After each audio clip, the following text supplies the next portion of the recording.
Hello everyone and welcome to my YouTube channel. So today I'm not here to talk about the mistakes I've made in my career or everything that's gone wrong or the internships that I did, but I'm here with two stellar personalities from the education space in India. We have Dr. Niranjan Hiranandani with us and Dr. Hemlata Bagla. Thank you so much for agreeing to do this, and I am super excited to keep this a very fun, very casual, but yet very valuable, podcast. So everyone watching this, stay tuned. We're going to be talking about their journey. We're going to be talking about my journey, the mistakes we made, the role of AI in education, the NEP. I get so many DMs every day about what it means, how colleges can apply it today, where they can take it, and so on and so forth. So we're going to be covering everything from the A to Z of education. Let's go back in time and let's start with base one, from when y'all were in college or when y'all were in school. I would love to know, sir, from you and ma'am from you as well, about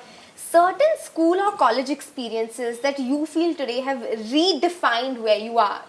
So I am actually a very proud HR alumni.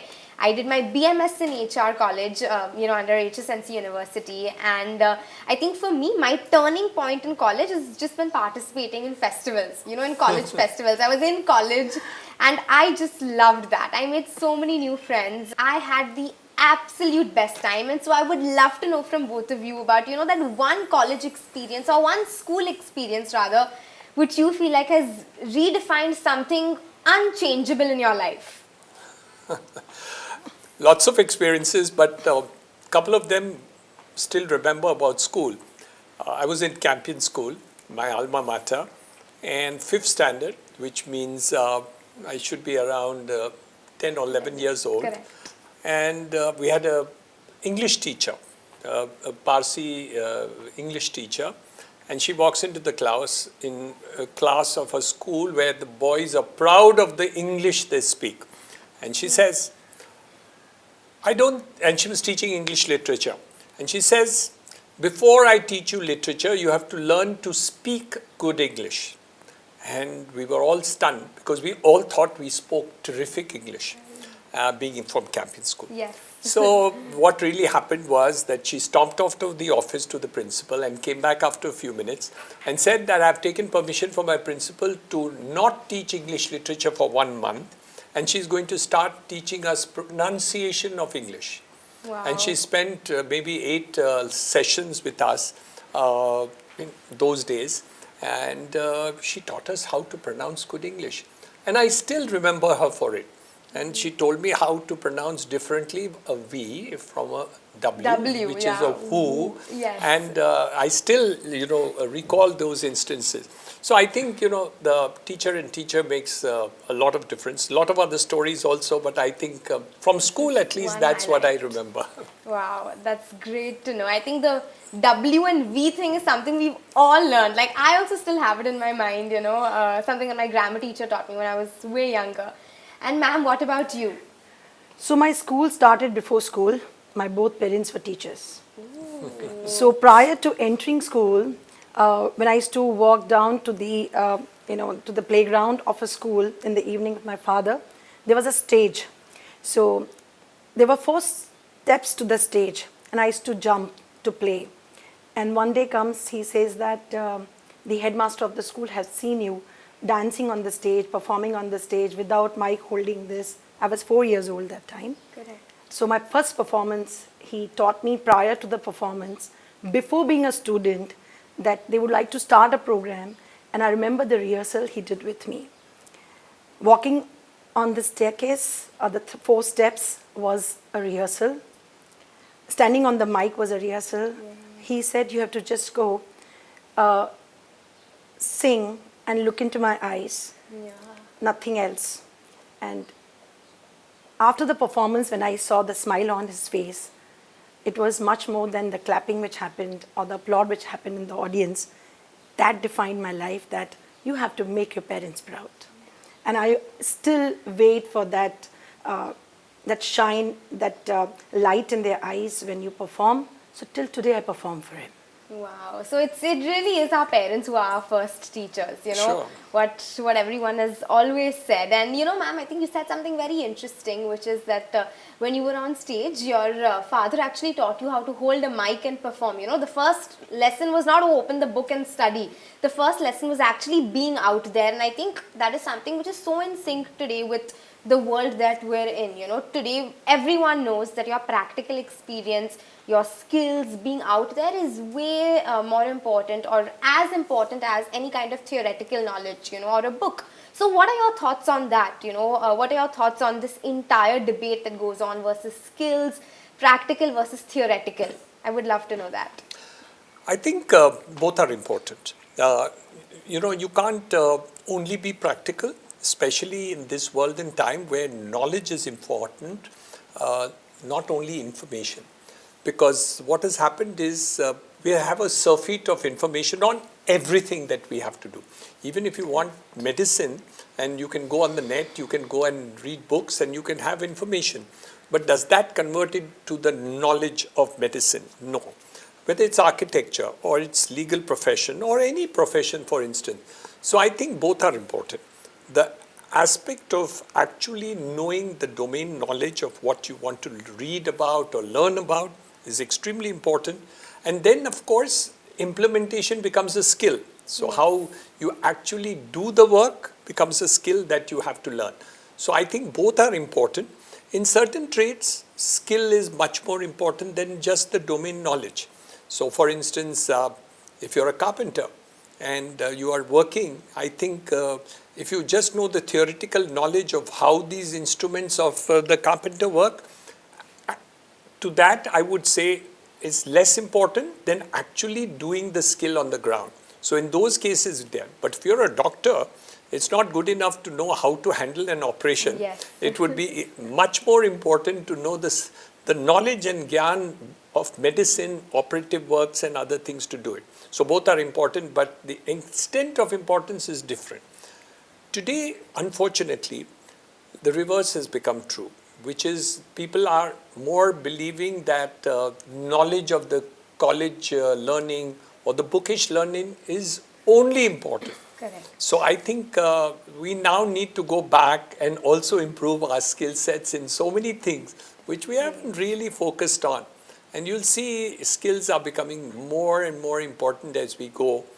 Even in job interviews, when people are taking job interviews, they're all looking for what kind of skills you have.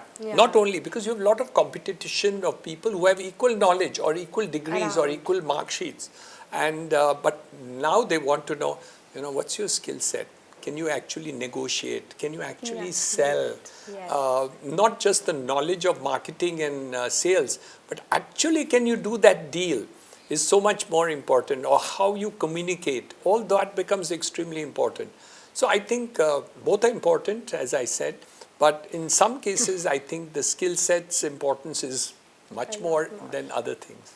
Very true, very true. And Yes. ma'am, what do you think? Especially as your Vice Chancellor over here of HSNC University, I'm sure you've seen it in a lot of students. You know, so we'd love for you to share one of those experiences. When you say about skill sets, so in university, students come from 12 plus. Correct. And students want to attend lectures, want to be part of the festivals, want to organize festivals. Yes. They want to be volunteers. Yeah, been there, done that. So I know this Volunteering. feeling. And they get into all this without learning what is marketing, what is finance, what is heading, what is leadership, or what is volunteering actually like, and how to put up a program, how to put a decor, how to welcome, what is hospitality, etc. They're not taught. So what is skill set? When you say they acquire by doing. They do not know these definitions, but their love for that field. This is called a field of inquiry or curiosity, that they learn by themselves because they're passionate about doing something. They fall, they make mistakes. But when they read back in the class, they know they have done it. So after 12th, imagine students like you become head of marketing, head of PR. They have never read these things. So what is it? It's about the experience That you do. on the field, Yeah. the area of your expertise, area of your interest, area of your inquiry. So you have to allow them to choose that field so that they learn by themselves. So learning by doing, that's where I think the experiential learning and practical approach is really important. lies. Yeah, again, I think it's that learning by doing thing, which I've also always applied. Like, I remember I was just 17 when I did my first internship, and at that time, because I had just finished my 12th grade at HR college itself, and I had a lot of time, and my parents have always been very forward about the fact that you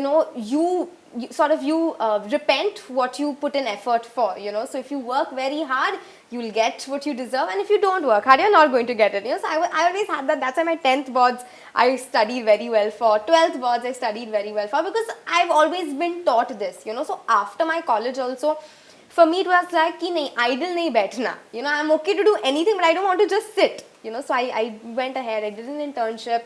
And the amount that you just learn by being present, not even actually doing, just being present over there it's equivalent to learning by doing when you're at an early stage, because you're seeing so much happening, you see how people are talking, you understand how people are dressing up, and I did this internship at Vogue, I remember, and I was wearing such casual clothes and I walked in on my first day, but then you see the environment around you, you see what things are like, you see how people are dressed, and I really think that makes a huge impact in the people that we But that's fantastic that you did internship, and I think Yeah. I find many of the students really not taking up internships, and they don't understand the value of what internship gives to you. So I think one of the things which you should share with all your friends and Audiences. viewers and Yes, all the please people hear who do this. it, that internships are very important. Let me share with you that my father was a doctor, ENT specialist, and I was doing commerce, and I didn't know what my future is going to hold for me. In my college days, I did internship in Century Mills and Gwalior, and the first business that I took up was actually in textiles, simply because I'd gone for these internships and I realized that there was a possibility of getting that into business. So many times the internship helped me in understanding the world of business, which I didn't know before that, nor was it an exposure in my family. And it was extremely useful to me when I started my business career. So I think that's extremely important. I'm sure you have many stories and similar things about what internships is happening. So this I would add first your statement you made, because see, teachers sitting out here Yeah. will play a role, When you said that when you do something good and parents say you will gain something, and if you do not do, you won't get, I will correct that. Right? Not what your parents said, but what the students and or the learners who are watching. Yeah.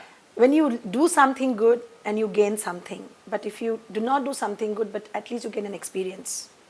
Yeah, So it's not that's doing true. good, it's just doing. There's something in doing which is important. Good or bad will teach you itself. So experience is important. So that's all about internships. We do not talk about externships. Yes. So we always talk about internships. So today things have gone far beyond. Being in your startup, working for your entrepreneurial venture, still you can experience that. So whatever you do, if it's experiential, if it's giving you some insight, is all about the experiential learning and internships and externships. Examples, there are students who said that I want to start a company and I want to employ 200 students, my friends, my peers, and it's a promise. And the student was in second year BCom, I still remember, and today he watches, his name is Amit Shah, and he said 200 students from this and Viral and institute. KC College, and they said that will employ, and today Viral and Amit, they all have 200 students of KC College, and they ask us, do you want help in organizing event management? Yeah. So it's about learning from the institution by internships and whatever platform they provide, is also taking other people along and extending that. Giving them a platform, So to that perform. also is an experience that you can employ 200 and not, you can give internships to 200. Yeah. So it has to be, it has to have a multiplier effect. I agree. So that what you domino learn, effect. so it's just not learning, it's not just experiencing, it's also giving back. 100%. And I think, one thing, whenever, it's about like internships or giving back or anything like that, I think one thought that always strikes me personally is the presence of mentors. because I feel that is something like apart from, your parents or your friends or even teachers, but your industry mentors, people who you look up to in that field, who can really teach you something, who can really tell you that no, you're wrong here, you're right here, this is how you need to network, or these are things you need to pick up from the industry. I would love to know if y'all have had any such experiences as So Yeah, plenty, again. plenty. Right from the beginning of my career, we looked up to so many of them. I remember when I started my real estate career, I looked up to Mr. Raheja, Mr. Maker. Both of them were the leaders in those days and times. Later on, Mr. Lokhandwala, and then dozens of builders all over the world. I mean, I would look up to Mr. KP Singh of DLF. There were some builders who were in Singapore, whom I saw, and the projects that the Singapore government did. What they did. I mean, even the government action in Singapore was a kind of a mentor for me.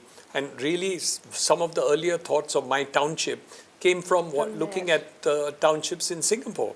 But all the time, I think mentors are needed, and you can pick up so many things from them. It's amazing, actually. Some people say, "Oh, do you want to copy this person?"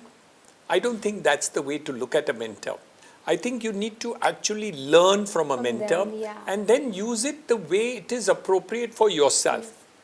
So it's not copy paste a mentor. It's actually to learn from him or her as to what really is appropriate for you to learn. But lots of mentors. That is on the side of my real estate business. And then I had mentors like spiritual leaders, Dada J.P. Vaswani, my spiritual leader, who was there. And he was my mentor on the spiritual side, literally. And in various ways, we have mentors in terms of all walks of life, the financial world, all of them. So I think it's so imperative. Actually, it's absolutely needed to have people. Funnily, let me tell you that my father was also my mentor, and he lived at ripe of 96 years old, and he kept on teaching me right up to age 96. So, sometimes your parents can also be your mentor. So in my case, it was very much appropriate that my father was also my mentor. Wow. Yeah. And ma'am, I'm sure a lot of students look up to you as their mentor, around here at HSNC. That's true, but I would say that because the person they see is also being mentored.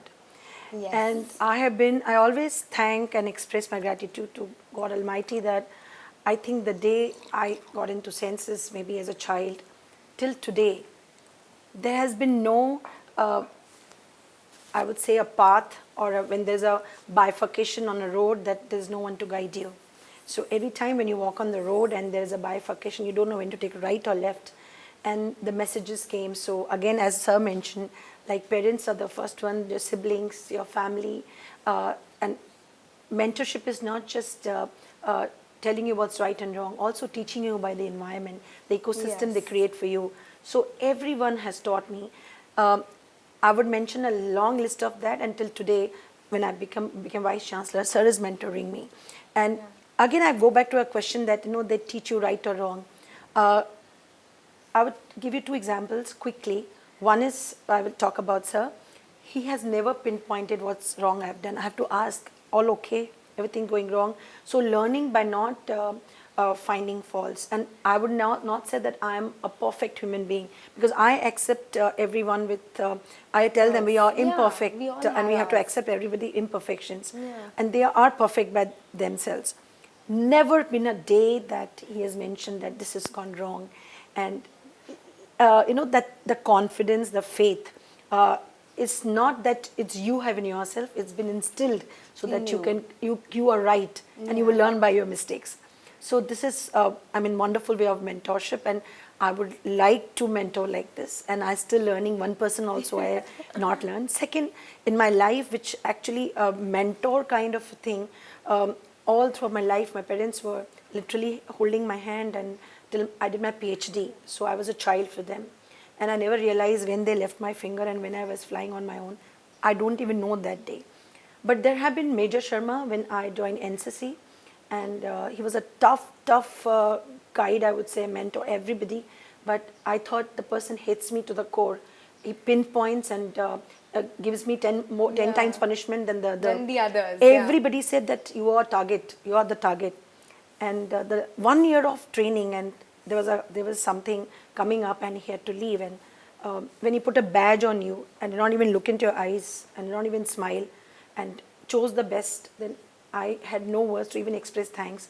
I repented that 1 year I heard friends saying that you are the target, but But he actually saw potential in you. That was it. he actually trained. Yes.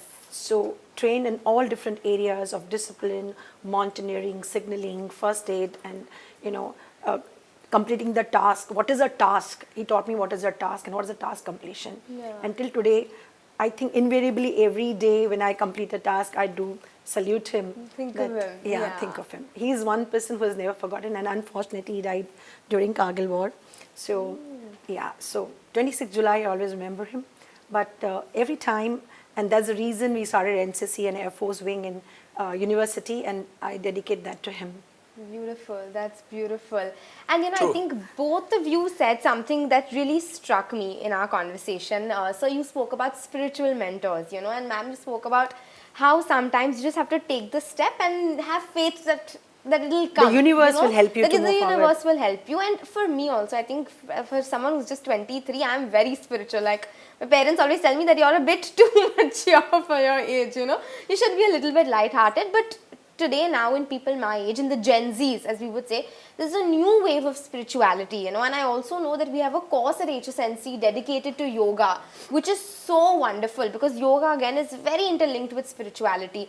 So I would just like to know from both of you that, what are your thoughts on spirituality in youngsters, and how we should embrace it? Because I feel like for us Gen Zs, it's like one side of people are like, oh, no, they're just doing their own thing. But one side, there are people who are learning, understanding the benefits of meditation, yoga, spirituality, and how it not only helps in personality development, but also like improves so much, like makes so many changes in your body, your overall well-being, like the small practices of gratitude and so on and so forth. And ma'am, along with that, if you could shed a little bit light on the yoga course over here, I would love to hear that.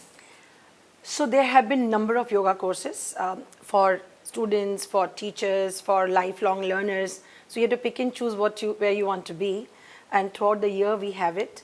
And coming to spirituality and yoga, so yoga, always people feel that it is connected to Hinduism, and or meditation is connected to Hinduism. It's not so. It's nothing. Yoga is a way of life. It's just it's understanding yourself, your body, and in unison with the practices. So yogic practices, which is nothing but a medical way of treating yourself. So once you look at yoga that way, it will be connected to wellness, and that's what we preach here, that you just help yourself heal, and that is yoga all about. And whatever you learn, pass it on so that you heal others as well. So these practices can start from the age of 4 to there's no age. Yeah. So some teachings which is for all. So it's the best way of lifelong learning, which we say we want to. So through Chilaram School of Yoga and Wellness. So apart from yoga, along with wellness, we are teaching. So we are keeping it open. If there are 5 students or there are 15 or 20, the course doesn't stop. So this is where course is all about.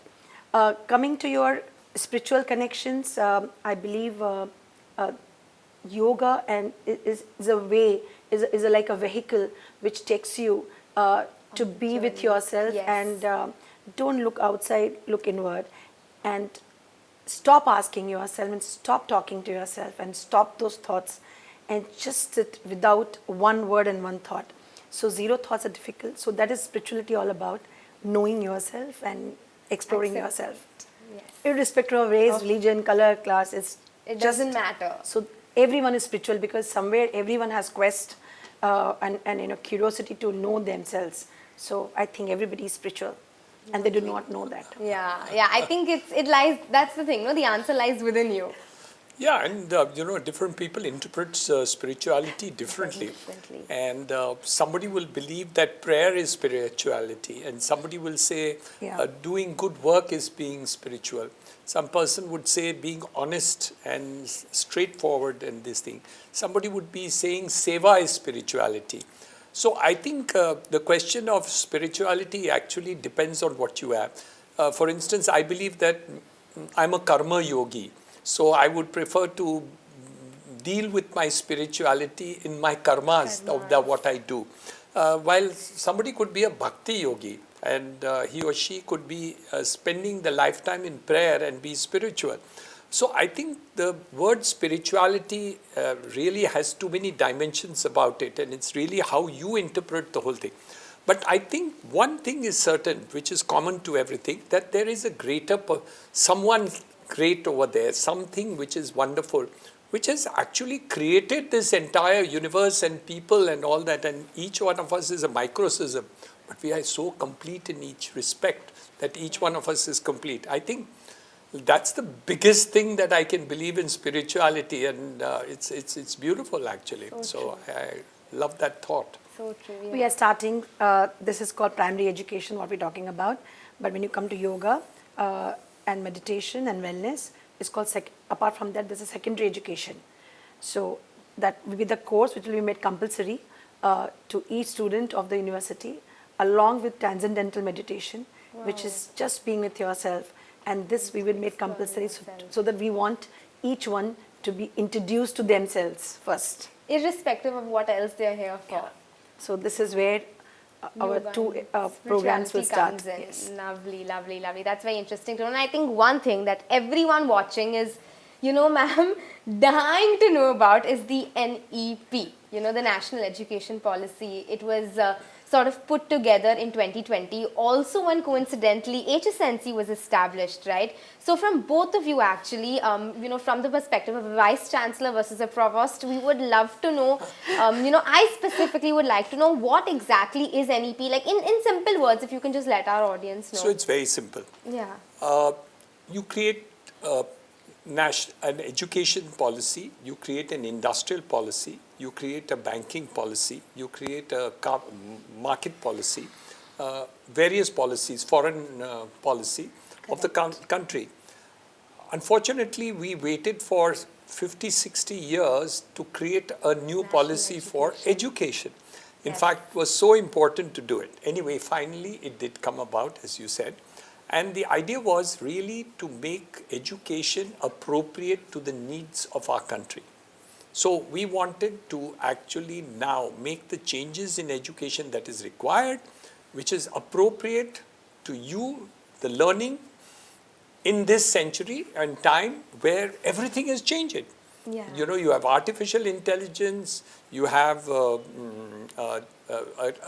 technology which has changed, and every subject is steamed into all these aspects of it. Number two, in my day and time when I graduated, we had 3 or 4 opportunities to do. You become a doctor, you become an engineer. or a lawyer. Lawyer. And there were not many professional courses to do. And of course, there were general degrees. But today, that's not the case. There are hundreds of courses and degrees. You do it, and HSNC University will tell you, and you go to our website and you'll see hundreds of it. We do an MBA in real estate, my subject, and in the HSNC University. Now, that kind of niche for an MBA in real estate, or yoga, as she talked about, or any of the technology learnings that you need to do. So this kind of change which has taken place is the backbone of the national education policy. Number two, it integrates actual practicality with it. So there is integration with industry. There is a question of how skilling will become a part of education, which is going to be extremely important, and which you spoke about. So I think a combination of all this is the changes that are there. But that's not enough. The secret is going to be how we implement this policy. So many times we have a good policy and bad implementation. We are all targeting in HSNC University and all our board colleges and others in order to see that we take the best advantage of the policy. NEP. So the university now formulates its own syllabi. It formulates integration with industry. It gives a new technology views on it. And of course, the innovative thoughts which she brought about just now is integrated into all the courses. So what does it do? It elevates something which was 50 years old and you were still learning something which same was 50 years old today. Now Yeah, it's suddenly, not relevant now also. it's not relevant. Yeah. So what is being done? So on the pure physics, chemistry, mathematics and other things, the core subjects are similar to what it used to be, but all the rest is completely changed. So those who passed 5 years ago, sorry for them. The I was new one young of them. people, we all were I want there. to come back to college. But the secret is different. The new national education policy also provides a system of lifelong learning. So very soon, the university and all the other colleges will also provide unlearning, relearning, and upskilling. Yes. So all that is a part of national education policy. There's a lot more to know, but this is a broad idea spectrum that I can do in such an interview. So lucky students, you all are the persons who are going to benefit by the new education policy, because all the new ingredients which require you for your jobs or professions for the future is now here and available to you through the colleges, through the university, and all the other aspects are going to be given to you on the platter. That's the advantage that you have. Lovely. And ma'am, something that you would like to share? So I have to share a lot, but it wouldn't be possible to cover up that much. But Everything. quickly, I will say, because when sir was saying, many more thoughts were flowing. Your question was, what's NEP first? Right? Correct. So I'll define it two ways. One, what NEP says, and what the student should interpret. Yeah. So NEP says there are different pillars to NEP. That we want holistic education. You should not just come and learn one thing. Whatever you have aspired to be, you should integrate that. Other is flexibility. You should pick and choose, cafeteria approach. You can learn dancing and music along with your commerce and management. Inclusiveness. Transgenders, you talk about the economically backward sections. I mean, you have to come out of all that, and you have to be thinking of an education system which is inclusive. Multidisciplinary education. Till today, we have silos, arts, commerce, science. We never thought of merging. A student of science cannot think of doing accounts, right? Or law. Or a student of who's a psychology or a sociology student cannot never think of business environmental or- science or accounts or commerce. And this commerce still they have, but even maths also they have. But let's talk about history. They have, but they don't have chemistry or physics or music or a dance or theater or IT. So this was not there. So multidisciplinary. Within multidisciplinary, the next is interdisciplinary. Yes. Then in that there is a transdisciplinary. So how you simplify it, when you are picking up, choosing from different disciplines, it is interdisciplinary. Now you are applying, let's say you're taking mathematics and archaeology. Archaeology itself is a science, becomes a transdisciplinary. And you are trying to do a hardcore research in that, becomes a cross-disciplinary, using tools of statistics, IT. So when you mix the entire, like you have a green drink, no vegetable with the fruits. Yeah, different and things together. So that is transdisciplinary. The minute you consume it and it's helping you to heal, becomes a cross-disciplinary approach. So everything is known to us, but we never permitted this to break down the barriers in this. Next is digital learning. So digital learning, and it is after pandemic and all this, of course, it's gone. like so become this twofold, integral part of the education. Yeah. Teachers training, early care, I mean childhood education, child education, then becomes research, innovation, vocational education, internships you spoke about is integral. You have to give credits. You can't. You had a choice. Now they have no choice. So every institution would say we have implemented NEP. Internship is integral part. Then comes on-job training. So placement also is part of it. Community engagement. So through field work, through experiential learning, through industrial thing, even you have to do community engagement. Then modern Indian languages, you have to learn Sanskrit, Marathi. Being in Maharashtra, you can choose any regional language apart from English for ability enhancement. you can do foreign languages. There are credits. In this, there is a credit for your NSS, credit for NCC, credit for co-curricular programs. Let's say you're doing this and you're part of the students, you'll get the credit. Correct. So you don't say you want to come back. You can still earn the credit being part of the alumni, and you can do certificate courses, join School of Yoga, and whatever you do, you will take away the credits and go on adding to the bank, which is Academic Bank of Credits. So research is integral part of the NEP, where the students now 3 years to 4 years they are doing, and they get honors either with research or just honors program. NEP is all about multiple entry exit. Today you want to exit, you want to go anywhere and complete the or the task given to you, maybe by a company you're working or whatever. Want to join, you can join in 7 years. So not that you have lost that 1 year, you can come back. So multiple entry exit. So how the education has to be student-centric is all NEP about. Yeah, I think the NEP is very focused on being student-centric, which is so uplifting. Simply, if I say for the student, you were all these years served one plate with the apple slices and you had no choice, you're picking up only apple slice and apple slice. Now you have given oranges, apple, kiwi, you have to choose. So they are confused, but it is like you have all that on your plate. You can make your own food platter. So, or Master Chef, you go and choose your ingredients and make your dish, and each one will prepare their own dish. So very soon it will be a degree of your choice. You have to pick and choose the courses like a cafeteria and make your degree. So this is what around a decade or maybe a couple of years. So NEP has been a transformational journey, is a total revolution if you adopt and if you implement in the rightest and truest sense. Using those as principles or ingredients and cooking it well, so that whatever dish you prepare by or any institution prepares has to be such a way that it should be nutritious, and their whole life depends on that. What do you call nutrition, or their whole life, the holistically they are prepared to. That is enough to help them prepare and take the leap to the next world. Lovely, lovely. And I think this whole credit system is also something which is a very global concept. The NEP, in fact, is going to bring it to a lot of universities in India. And on that note, in just very short, I would love to know from both of you, your thought on the entire study abroad experience. Like for example, I think post-COVID, there has been, again, a new wave in students in India. Most of them want to stay back here. They want to build their own career here.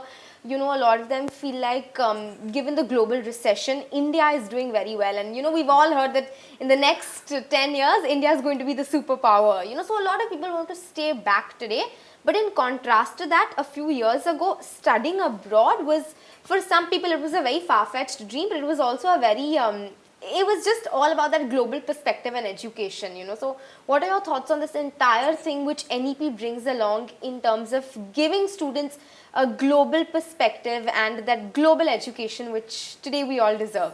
So, fantastic question, and really it was a puzzling thing for a lot of students. So I guess the question is more appropriate for the young generation. Two things have definitely happened. The first, yes, international education is also of a very high quality, and people were going there not only to get educated, but also to see job opportunities there.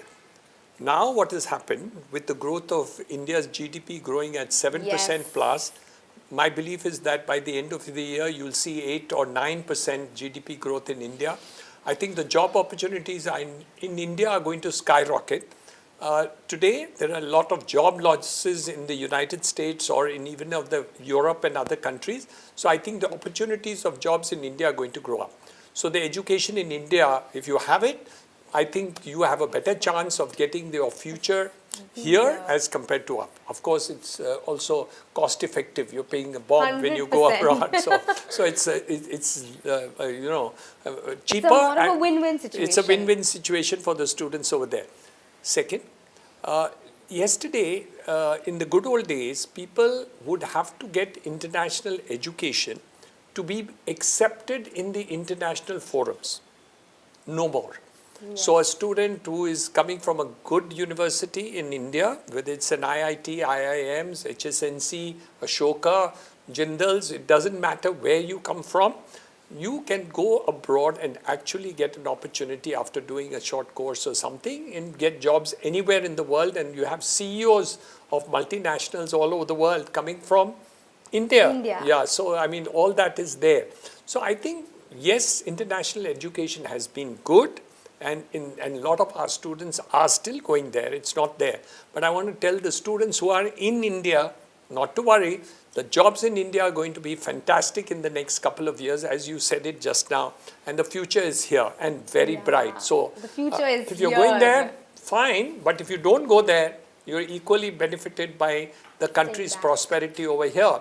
And that's why you see educational good educational institutions sprouting up in our city, in the whole country, and many of them are fantastic. Correct. So you really are able to do it, and you were amongst our university student too. Yes. So look how you're doing. Well, Yes, I'm doing fine. That's what I always tell everyone, that, you know, when people come to me and they're confused that, oh, should I go abroad, should I not go abroad? I told them, look, I stayed back here. I made use of the resources that I had over here, and I'm doing just fine, and I know I can do better. So can you, you know, with all the resources that we have over here. yeah. And what do you feel, ma'am, about this integration of NEP in the whole credit system? So integration of NEP in credit system is giving you the chance that your engagement with the institution, engagement with the program, engagement with the course or any activity will be respected. Yes. So if you are 50 or 60 hours in institution, or you are 30 hours in institution doing some activity, or maybe organizing a sports event or a cultural event, we shall respect you and give you 2 credits. If you are doing NCC, if you are doing NSS, you'll be getting 8 credits. So it is about students' engagement, and whatever you do has a credit to it. So this is a beautiful thing. Also, the funds, I would add this credit base, whatever we talked about it before, there's a credit based system, correct. but it has actually been implemented right spirit now with the NEP.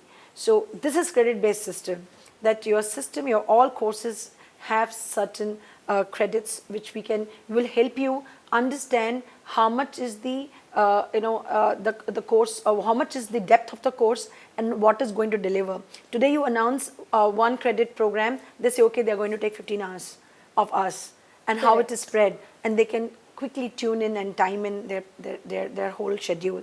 So this is going to be helpful, more so when it is implemented and in all institutions. So you being in this university, you can do a course in other university and we shall give you the credits.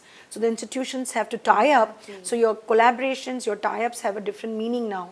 So would you respect my university's certificate in your university? That answer will be between the collaborations of 2 institutions. So NEP has brought many institutions together, so far credits are concerned. Correct. And I think NEP mixed with technology is going to be life-changing. You know, today we have ChatGPT, we have Google Bard, we have all these incredible AI tools out there, and they have not only changed the way students are learning, but they've also changed the way teachers are teaching. Sorry, you know.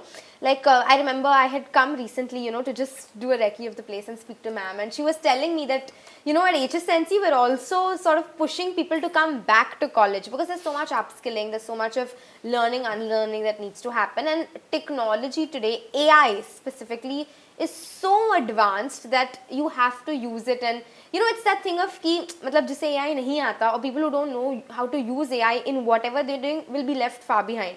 Today it's not about AI versus human, it's about human versus human who knows how to use AI. So what are your thoughts on the role of AI in education specifically, and how is it going to change not only the relationship between students and teachers, but also the whole teaching process? I think you've answered the question in the question. I'm a talker. So. Yeah. No, the importance of technology cannot be undermined. There is not a single job or profession in this country which is not being affected by AI. So whether I'm doing construction, and we are learning in our MBA the use of technology for the purposes of filing. So whether it's design, whether it is sales and marketing, whether it is accounting, whether it is project management, whether it is sales and communications, whether it is social media, communicating, all these aspects have a part of AI into it. So this is just one subject that I've taken because that's what I really am working on. But if you take any other subject, it could be marketing, it could be finance, it could be banking. The entire thing is on the basis of technology that we are really looking at. In the next couple of years, or in the last couple of years, also we have seen the effect of it. During COVID, look at what happened in terms of communication. Yeah. Our education was all online. Our 45,000 students, 90% of them were online. Those 5% didn't have the ability to receive, I think the entire pedagogies in terms of education are going to change in terms of what it is. And Vice Chancellor just mentioned about learning, up-learning, unlearning and all that which she mentioned here today.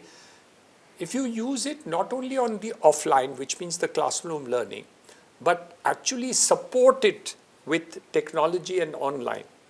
Number two, the teachers in the classrooms also I started using technology in terms of teaching learning. Correct. Many of the teachers send the classroom detail which they are going to do to the students in advance and then have discussions over it instead of just explaining the subject. So all these new ideas and thoughts are going to take place. So technology is everywhere. How you use it, when you use it, how well you use it is up to you, and I think that is determined that. And nobody better than how our Vice Chancellor uses technology in her institutions is really there, which has to be seen by you.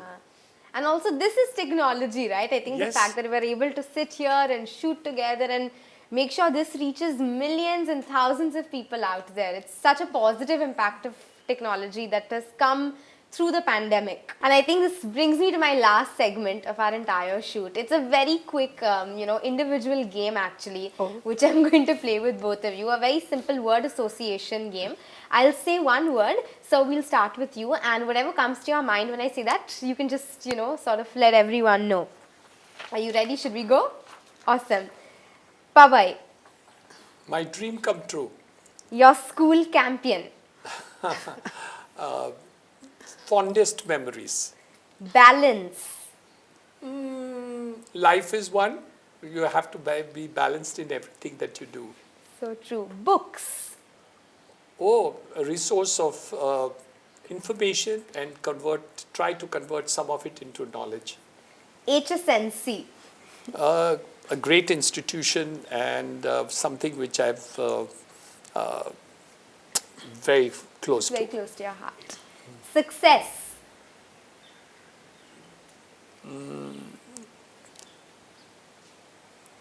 Enjoy the journey to success more than the achievements.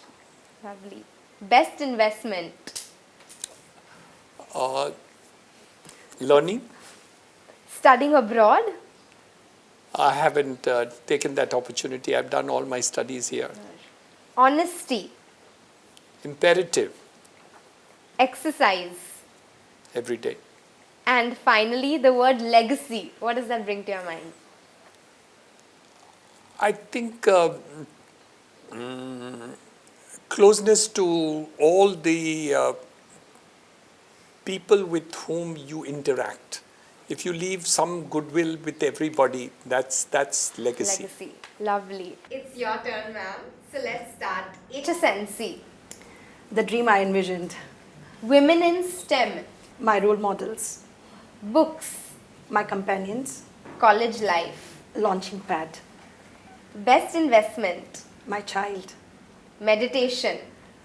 Way of life. Chemistry. Source of my thoughts. Studying abroad. I continue to study research abroad, so the journey goes on. NEP. NEP is a transformative revolution in education. And finally, power. Responsibility. Lovely. Thank you so much. Thank you for being here. It was lovely speaking to you both, and I hope that everyone watching this, each one of our viewers, takes back something with them. And normally I like to end these, with just one statement from our guests in terms of what is one piece of actionable advice, like just one line that you can give someone watching this, something which makes them actually close the laptop or, switch off their mobile phone and get up and do something? One line from both of you. So I think many times students believe that they are ordinary, and some of them know that they are brilliant because they have stood first in their class. But in life, those who become successful are not the ones who are only brilliant in class or they are lagger behind, but those who work to improve themselves every day. And even if you improve yourself a little bit or 1% every day, then you become champions in the world. So even if you're ordinary or you're great, if you really want to be super great when you grow, you have to keep yourself improving even a little bit every single day. Ma'am, one piece of actionable advice. Fail, fall, but get up and never give up. Thank you so much. Thank you for being here. It was a Thank pleasure you. speaking to Pleasure. you both. Thank you. Thank Lovely you. meeting you, and all the best. We are Yes. very proud that Yes. Miti is sitting out here, our students. So Thank you. inspire Yes. others too. I will. I hope so. Yes. Thank you. You will. Thank you.